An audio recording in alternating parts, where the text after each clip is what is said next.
آغاز کتاب مستطاب و اعتذار از جانب مصنف کتاب رحمه اللہ تعالی. اے مصلی بیا طہارت کن، خانہ دین خود عمارت کن. جو بیاری طہارت ظاہر، باطنت نیز حق کند ظاہر. آ طہارت کی جسم آپ آمد، ظاہرت را ہما سے قسم آمد. تن بغسل و وضو چو پاک کنی، آب گرنیس قصد خواب کنی. شرح ای ہر سے نوع را گویم، زاکی چوگان شرع را گویم. در طہارت فریضہ و سنت، بر طوفانم روا و بے منت. بس بیان نماز و روزہ، بس بیانی نماز و روزہ کنم، بس بیانی نماز و روزہ کنم. تو شے عمر 5 روزہ کنم. آب دست و نماز باید کرد، دل مقام آب دستی نماز باید کر دو. آب دستی نماز باید کر، دل مقام نیاز باید کر. دل مقامی نیاز باید کر دی. دا دلی نہ دیکھا، دل مقامی نیاز باید کر. دل مقامی نیاز باید کر. روز محشر کی جان گداز بود، اولی پرسش نماز بود. کیوں بس ہے؟ اچھا، اب یہ فرماتے ہیں علامہ شرف الدین بخاری رحمۃ اللہ علیہ کہ اب کتاب کی ابتدا کرتے ہیں. آغاز کتاب، آغاز بمانا مستطاب بمانے پاکیزہ کتاب. مستطاب پاکیزہ کتاب. اچھا، وہ اعتذار از جانب مصنف کتاب، اور مصنف کتاب جو ہے ان کی طرف سے عذر بھی پیش کیا جاتا ہے. وہ اپنی طرف سے ایک عذر بھی پیش کرتے ہیں، معذرت بھی کرتے ہیں. عذر پیش کرنا یعنی معذرت کرنا.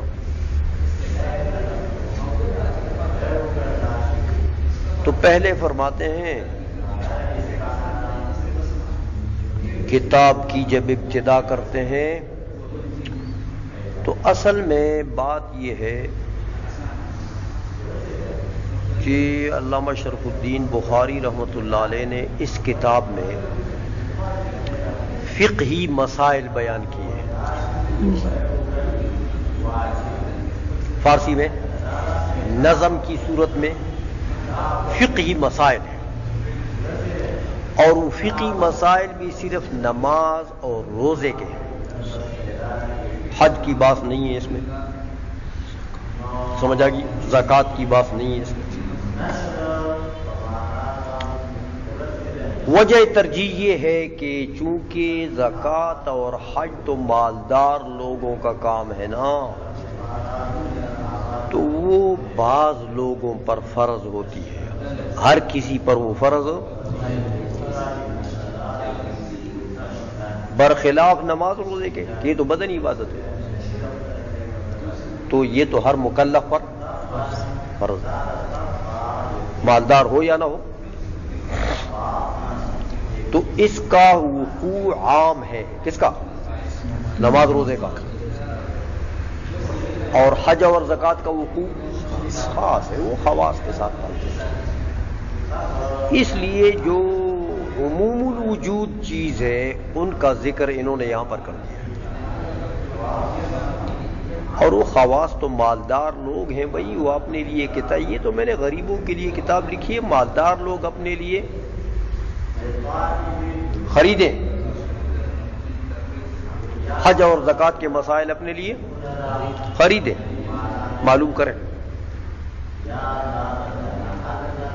اس لیے کہتے ہیں میں نے گویا کہ حج اور زکوٰۃ کے مسائل کا ذکر یہاں نہیں کیا کہ ان کا وقوع قلیل ہے.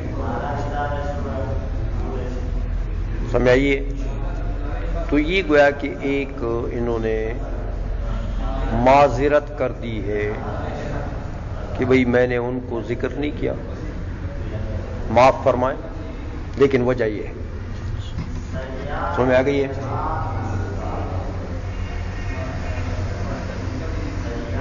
اور پھر ان فقہی مسائل کو مولانا شرف الدین بخاری نے نظم کی صورت میں ذکر کیا ہے. نظم کی صورت میں.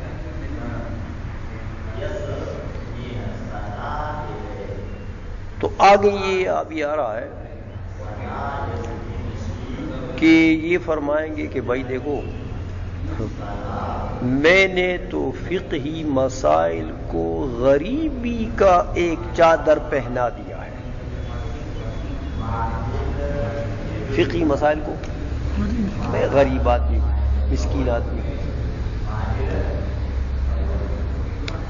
میرے پاس نظم کی چادر جو غریبی کی چادر تھی وہ تو میں نے ان مسائل کو.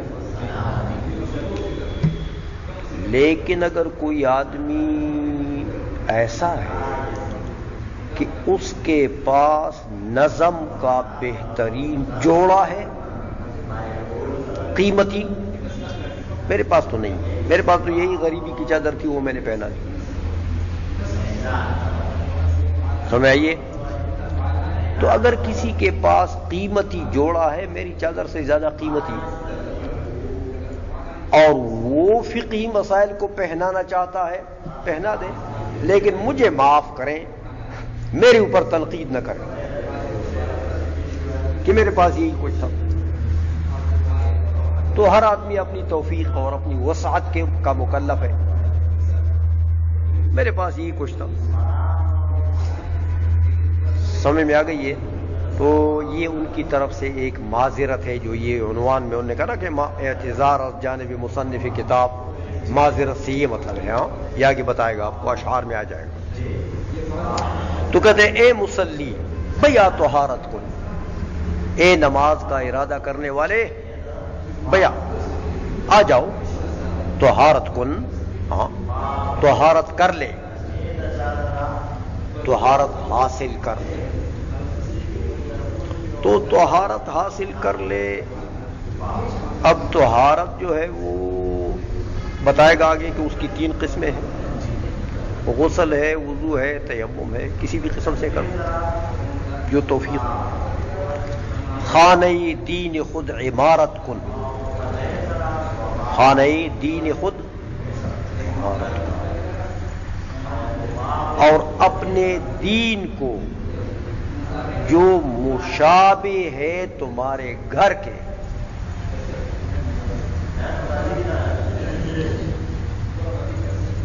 سمجھ گئے ہو؟ دین کیا ہے؟ مشابہ ہے تمہارے گھر کے. تو خانہ کیا ہوگا؟ مشبہ بھی. دین کیا ہوا؟ مشبہ. مشبہ بھی کی اضافت انہوں نے کر دی مشبہ کی طرف. اور اپنے دین کو جو مشابہ ہے تمہارے گھر کے، اس کو کیا کرو؟ عمارت کن، اس کو آباد کرو. دیکھو جس طرح تمہارا گھر تمہیں فائدہ دیتا ہے، تم اس میں امان سے رہتے ہو، سکون سے رہتے ہو، آرام کرتے ہو، کھاتے پیتے ہو، اپنے گھر میں تمہاری ضروریات پوری ہوتی ہے نا، اسی طرح تمہارے آرام کی سب سہولتیں دین میں موجود ہیں. تو یہ دین تمہارے گھر کے مشابہ ہے. اگر اخروی آرام چاہتے ہو تو دین کی طرف آؤ، یہ تمہارا گھر ہے، یہ اس کو گھر سمجھو. جس طرح دنیا کے گھر میں تمہارے لیے آسائش و آرام کی سب سہولتیں موجود ہیں نا، تو یہ دین میں بھی تمہارے لیے تمام آسائشیں اس میں بھی موجود ہیں. اس کو آباد کرو بھائی، اس کو آباد کرو، دین کو آباد کرو. یہ اب تمہارے گھر کی طرح ہے. جس طرح دنیا میں گھر کو آباد کرتے ہو، اسی طرح دین کو عمارت کن، دین کو آباد کرو، یعنی دین کو سمجھو، دین کا علم حاصل کرو، اور علم حاصل کرنے کے بعد جو اعتقادیات میں سے ہیں ان کا عقیدہ رکھو، اور جو عملیات میں سے ہیں ان پر عمل کرو۔ دین کو آباد کرنے کا کیا مطلب ہے؟ یہ مطلب ہے کہ پہلے دین کا علم حاصل کرو، اس کے بعد عمل کرو۔ یہ تبلیغیوں کی طرح نہیں کہ بس گلی گلی پھرتے ہیں، ہاں الف کو ڈانگ کہتے ہیں، سمجھائیے۔ علم تو اتنا ہے کہ پوچھتے ہو کہ یہ کیا ہے، وہ کہتے ہیں ڈانگ ہے۔ تو پہلے علم حاصل کرو، اس کے بعد عمل کرو۔ عائشہ میں چوں بیاری طہارت ظاہر، چوں بیاری جب لے آئے گا تو طہارت ظاہر، ظاہر کی طہارت، ہاں جو ظاہر بدن ہے اس کی طہارت اگر تو لے آئے گا کیا مطلب؟ حاصل کر لے گا۔ یعنی مطلب ہے کہ فرض کرو آپ نے غسل کر لیا تو ظاہر بدن پاک ہو گیا، وضو کر لیا پاک ہو گیا، پانی نہیں ہے تیمم کر لیا پاک ہو گیا۔ تو جب لے آئے گا تو طہارت ظاہر، ظاہر کی طہارت، ظاہری بدن کی طہارت ہو، تو باطنت نیز حق نت طاہر، باطنت تو تیرے باطن کو بھی، نیز بمانا بھی، حق نت طاہر باری تعالی طاہر کر دے گا، پاک کر دے گا۔ اگر تم نے ظاہری طہارت حاصل کر لی تو تیرے باطن کی طہارت اس مولا کے ذمہ ہے، اس کی برکت سے، ظاہری طہارت کی برکت سے وہ مولا تعالی تم پر مہربانی فرما دے گا، تمہارے باطن کو بھی وہ پاک کر دے گا۔ دیکھو ظاہری طہارت تو آپ نے پانی سے حاصل کر لیے تو گرد و غبار اور باقی نجاست حقیقیہ یا غیر حقیقیہ وہ سب سے پاک ہو گئے، ہاں تو ظاہر پاک ہو گیا نا۔ اب اس کی برکت کیا ہے؟ کہتے اس کی برکت یہ ہے کہ تمہارے دل کو اللہ جل مجدہ حسد سے، کینے سے، بغض سے، لوگوں کی بدخواہی سے، ہاں ان سب چیزوں سے، برے اخلاق سے تمہارے دل کو اللہ جل مجدہ پاک کر دے گا۔ اگر ظاہری تو دیکھو، اسی لیے جو صلحاء ہوتے ہیں یہ دائماً وضو میں رہتے ہیں،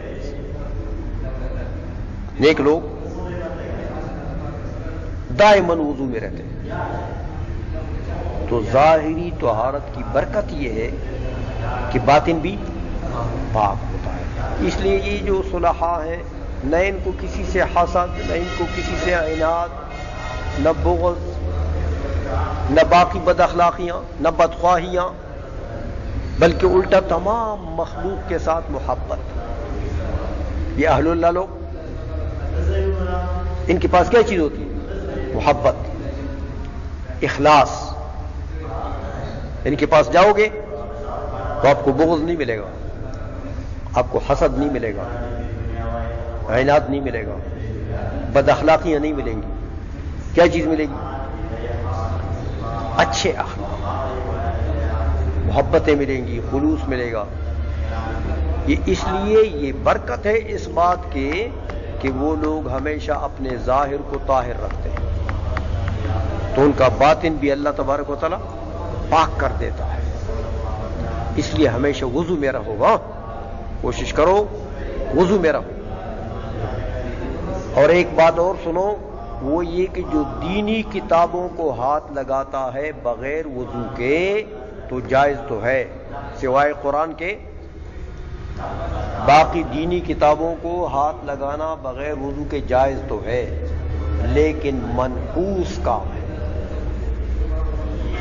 کیا ہے؟ رزق میں بے برکتی آئے گی، یہ یاد رکھو، یہ فقہاء نے لکھا ہے کہ دینی کتابوں کو اگر بغیر وضو کے ہاتھ لگاتے ہو تو نحوست کیا ہوگی؟ رزق کم ہو، بے برکتی ہو۔ اس لیے وضو میں رہا سمجھائیے، تو رزق میں اللہ تبارک و تعالیٰ فراخی پیدا کرتا ہے۔ دیکھو نا، یہ جو اہل اللہ لوگ ہوتے ہیں یہ کوئی مزدوری کرتے ہیں، نوکری کرتے ہیں، لیکن رزق کی کتنی فراوانی ہوتی ہے ان کے لنگروں میں۔ خود تو کیا، لوگ آ کے بھوکے جا کے تو سیر واپس ہوتے ہیں، یہ برکت ہوتی ہے نا، اور پھر ان کا باطن بھی صاف ہوتا ہے۔ اس لیے ظاہری طہارت کی بڑی برکتیں ہیں، اس لیے وضو میں رہا کرو۔ ہاں اچھا، اب یہ فرماتے ہیں کہ آن طہارت کے قسم جسم آمد، وہ طہارت جو جسم کی قسمت میں آئی ہے۔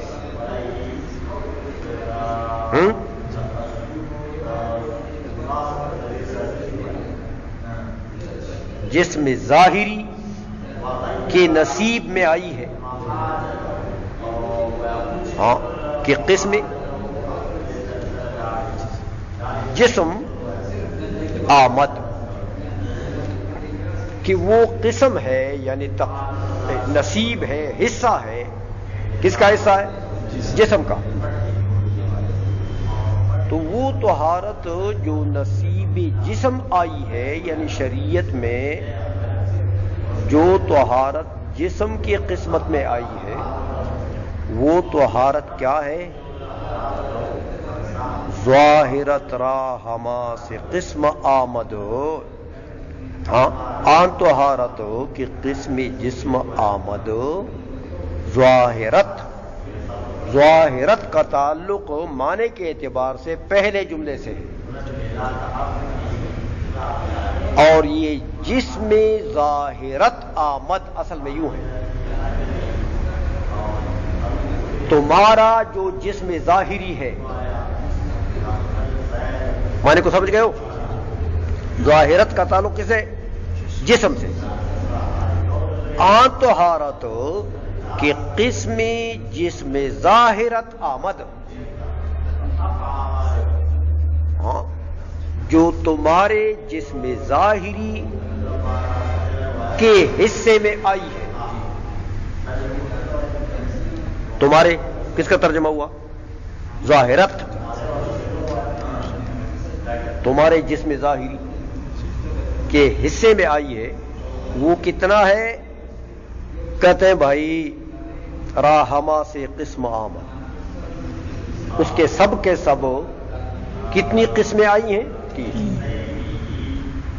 پہلا قسم کا لفظ بمعنی نصیب، بمعنی حصہ۔ دوسرا قسم کا لفظ بمعنی نوع، بمعنی قسم۔ اس کی 3 قسمیں آئی۔ وہ 3 قسمیں کون کون سی ہیں؟ تن بغسلو و وضو، تن بغسلو وضو چپاک کنی، تن بغسلو وضو چپاک کنی۔ تن بمانا بدن، جسم۔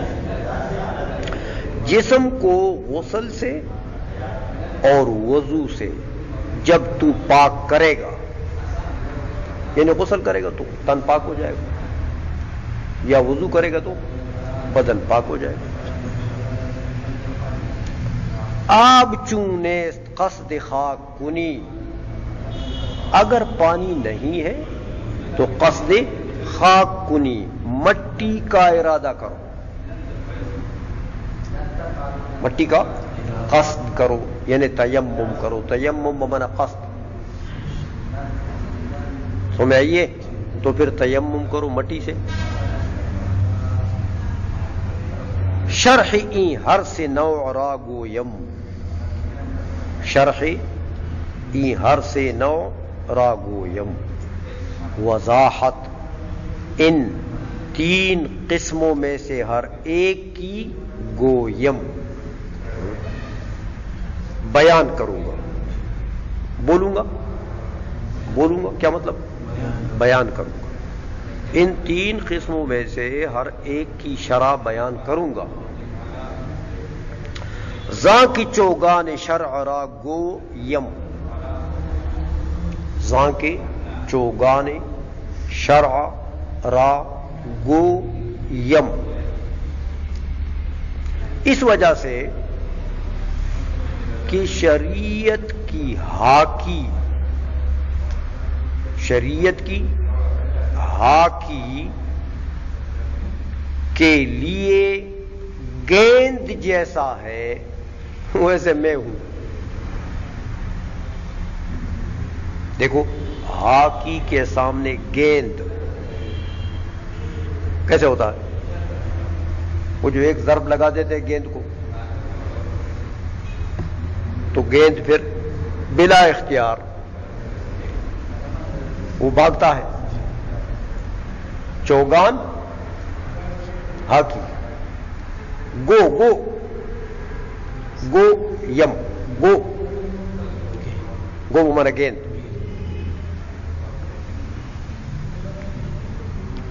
اور یہ یم کیا ہے؟ ام، سمجھ آئیے؟ ہاں، اس وجہ سے شرع تینوں کی بیان کروں گا۔ کیوں بیان کروں گا؟ اس لیے کہ بس شریعت کی ہاکی کے سامنے جیسے گیند ہوتا ہے نا ویسے میں ہوں۔ شریعت کی ہاکی کے سامنے، یعنی ہاکی کے سامنے گیند کیا ہوتا ہے؟ تابع دار۔ گیند کچھ اور کر سکتا ہے؟ جب ہاکی اس کو ضرب لگا دے تو جدھر لے جانا چاہتا ہے اسی طرف جاتا ہے وہ۔ تو گیند تابع ہوتا ہے کس کا؟ ہاکی کا۔ کہتے ہیں شریعت کی ہاکی کے سامنے بس میں ایسا ہوں جیسے ہاکی کے سامنے گیند ہوتا ہے، یعنی مطلب ہے کہ میں شریعت کا تابع ہوں، اس لیے شریعت کا تابع ہوں تو پھر وہ تینوں قسموں کو بیان کروں گا۔ در طہارت فریضہ و سنت، بر تو خوانم رواں بے منت۔ در طہارت کہتے طہارت میں فرض بھی ہیں، فریضہ فرض بھی ہیں، وہ سنت اور سنت بھی ہیں۔ یہ فرض اور سنت دونوں کو برت خوانم رواں تیرے سامنے بیان کروں گا روانگی سے، آسانی سے۔ روانگی میں آسانی سے، آسان کر کے بیان کروں گا۔ وہ بے منت، اور بغیر احسان جتلانے کے، بغیر احسان بھی تمہارے اوپر نہیں جتلاؤں گا کہ میں نے وہ تمہارے لیے دین بیان کیا ہے، میں نے تمہارے لیے کوئی احسان نہیں جتلاؤں گا۔ لا نريد منکم جزاء ولا شکورا، جزاک اللہ کہنے کی بھی تمنا نہیں ہے، یہ بھی امید نہیں ہے تم سے کہ جزاک اللہ کہو، اللہ کی رضا کے لیے۔ کہتے میں ایک کام کرنا چاہتا ہوں اللہ کی رضا کے لیے، تم سے کوئی تمنا نہیں، تم پر کوئی احسان نہیں جتلاؤں گا، اور نہ میں یہ سمجھتا ہوں کہ یہ میں نے تم پر احسان کیا ہے، تم پر احسان نہیں کیا، اللہ کے دین کی خدمت کی ہے۔ کتنا خلوص ہے دیکھنا ان لوگوں میں، ان بزرگوں میں، یہی خلوص ان کو لے گیا نا مرتبے پہنچا دیا۔ عائشہ میں پس بیانے نماز و روزہ کنم تو شے عمر پنج روزہ کنم، پس بیانے نماز و روزہ، اس لیے کہتے ہیں کہ بیان کروں گا تو نماز کے مسائل کا بیان کروں گا، روزے کے مسائل کو بیان کروں گا۔ دیکھو حج اور زکوٰۃ کو چھوڑ دیا میں نے، وجہ آپ کو بتا دی، اور یہ جو دو چیزوں کے مسائل بیان کروں گا تو اس سے میرا مقصد کیا ہے؟ تو شیء عمر پنج روزہ کن، توشہ بناتا ہوں، ذخیرہ بناتا ہوں اپنے لیے 5 روزہ عمر کی. کہ یہ جو 5 روزہ عمر ہے نا، دنیا کی عمر کتنی ہے؟ 5 روز. واقعی 5 روز ہے. ہفتے میں کتنے دن ہیں؟ 7. ایک دن پیدائش کا ہو گیا، ایک دن موت کا ہو گیا، باقی کتنے بچے؟ یہ عمر سمجھ میں آ گئی ہے؟ تو فرماتے ہیں 5 روز تو ٹوٹل عمر ہے. اس 5 روز میں ذخیرہ اکٹھا کرنا چاہتا ہوں کہ کوئی توشہ تو بنا کے اپنے ساتھ لے جاؤں نا بھائی. ان 5 روزوں سے ان 5 دنوں کو کسی صحیح کام میں استعمال کروں نا. ایسے 5 دن گزر جائیں تو خالی ہاتھ جاؤں پھر یہاں سے. آئی سمجھ میں؟ اچھا، آپ دستی نماز باید کر. آپ دست فارسی میں وضو کو کہتے ہیں. اب دست ہم پشتو میں اودس کہتے ہیں. پشتو میں کیا کہتے ہیں؟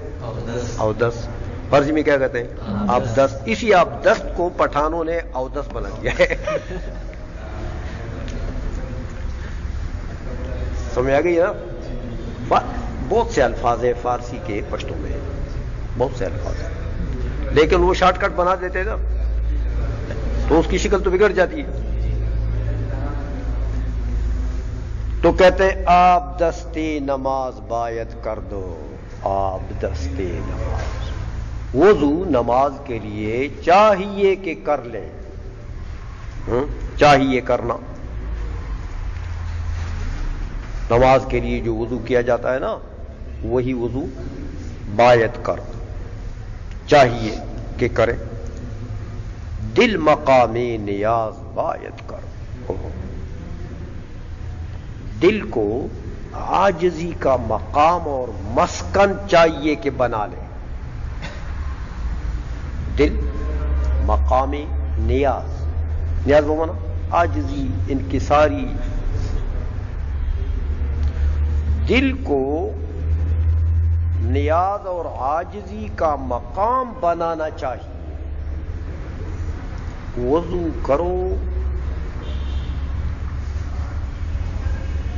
تو اللہ جل مجدہ کے حضور تواضع اور عاجزی بھی کرتے جاؤ ساتھ، کہ اس مولا کی کتنی مہربانی ہے کہ اس نے یہ پانی جس سے میں وضو کر رہا ہوں یہ بغیر میری کوشش کے پیدا کر دیا اور ہمیں عطا کر دیا. اور ہم اس سے پاکیزگی حاصل کر رہے ہیں. اسی طرح ہر چیز کو دیکھا کرو. باری تعالیٰ کی کتنی کرم نوازی ہے کہ اس مولا نے میرے ہاتھ میں یہ صلاحیت اور طاقت رکھی ہے کہ میں یہ پانی اٹھاتا ہوں، ہاتھ دھوتا ہوں، منہ میں ڈالتا ہوں، ناک میں ڈالتا ہوں، منہ پر ڈالتا ہوں، ہاتھوں پر ڈالتا ہوں، پیروں پر ڈالتا ہوں. یہ استطاعت اور صلاحیت اور طاقت اس مولا نے دی ہے. کتنی کرم نوازی ہے اس کی. اس لیے کہتے ہیں ہر چیز کو سوچو، ہر چیز کو، اور اس کو مولا کا انعام سمجھو اور اس کے مقابلے میں عاجزی کرو کہ میں تو ہر چیز سے ناتوان ہوں. یہ پانی پیدا کرنے پر میں قادر تھا نہیں، اس سے میں عاجز ہوں. ہاتھ میں یہ طاقت پیدا کرنے پر میں قادر تھا نہیں، میں اس سے عاجز ہوں. منہ میں ڈالنے کے عاجز. اگر وہ توفیق نہ دیتا، وہ طاقت نہ ڈالتا تو ان سب سے میں عاجز ہوں. یہ اسی کی توفیق سے ہو رہا ہے جو کچھ ہو رہا ہے. اس لیے کہتے ہیں دل مقام نیاز باید کر.